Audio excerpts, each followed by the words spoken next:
لنن نه نږدې 800 کاله وړاندې په 1210 میلادي کال باندې کټ مټ د نن په څېر په دې ځمکه یو طوفان راپورته شو،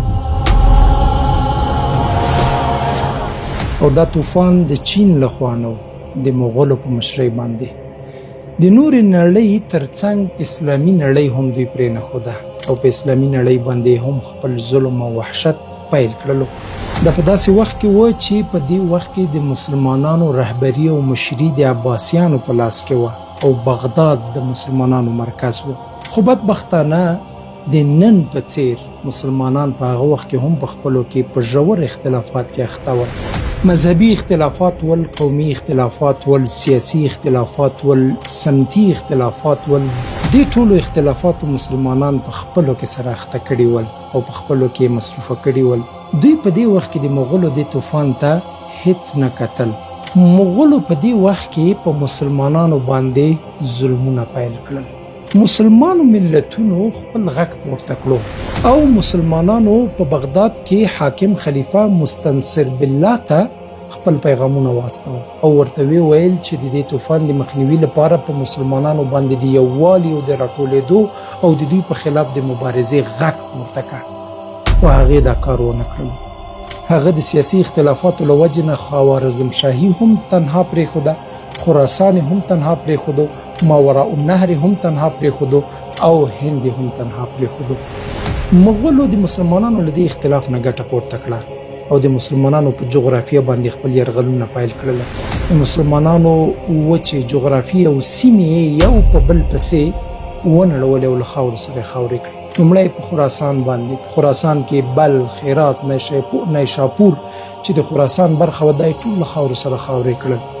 او د دې نه وروسته په ماوراء النهر، بخارا او سمرقند چې د اسلامي تمدن تر ټولو ښکلي ښارونه ول، دا یې هم پرېنښودل. د دې نه وروسته یو مسلمان په ځانګړي ډول باندې له منځه ویوړل. په 1258 میلادي کال کې له دې نه تقریبا 50 کاله وروسته عباسیانو خلافت چې دا ګمان یې کولو چې موږ له دوی سره تعهدات لرو، دوی به موږ ته څه ونه وایي، د دوی په دروازو هم ورننوتل. په یوه ورځ باندې 1 میلیون مسلمانان په وینو لت پت کړل. د مسلمانانو علم، د مسلمانانو تمدن او فرهنګ، د مسلمانانو سیاست، د مسلمانانو غرور، دا ټول په وینو کې لت پت او له خاورو سره خاورې کړ.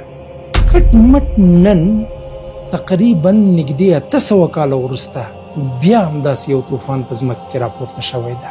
د اسرائیلو، د امریکا او د G7 په همکارۍ باندې، د دوی په یووالي باندې، او نن بیا مسلمانان په خپلو کې یو نه دي.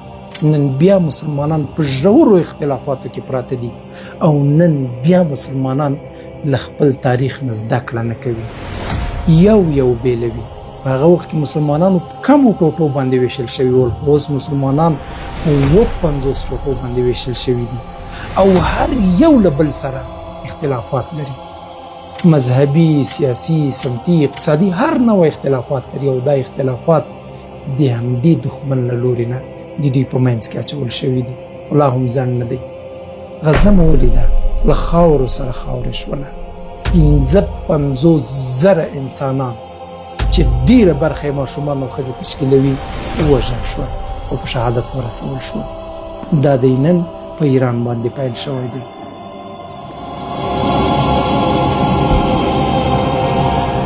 اسلامي ملتونه لا هم وخت لري، ممکن دا لړۍ تر 10-20 کلونو وغځېږي، خو دا ومنئ چې هغه تاریخ په تاسو بیا تکرارېدونکی ده. نن که موږ ایران هر نوع ملامت کړو، که په مذهبي شکل، که په سیاسي شکل، که ظلم یې کړی وي، که هر څه یې کړی وي، دا ټول ملامتیانې ممکن دا ټولې صحیح وي، خو دا مه هېروئ چې هغه دښمن چې د مسلمانانو د ورکېدو په خاطر باندې قدم پورته کړی، هغوی دوی ته د مسلمانانو په سترګه ګوري او د یو قوي ځواکمن مسلمان هیواد سترګه ورته ګوري او وایي چې که دا هیواد مو له مخې لرې کړو نو اسلامي نړۍ زموږ ده. اسلامي نړۍ یوازې مه پرېږدئ دا اختلافات، یو شئ، ایران وژغورئ، اسلامي امت وژغورئ، د دې طوفان مخې ته یو مسلمان تنها مه پرېږدئ. که موږ له تیر تاریخ زده کړه ونه کړو، تیر تاریخ ته په کتو باندې هغه ورځ لرې نه ده چې یو موږ او تاسو باندې به همدغه ورځ راځي او موږ به د همدوی په څیر باندې هیڅ هم نشو کولی. نه، موږ ځواکمن یو، موږ له پخوا نه ډېر ځواکمن یو.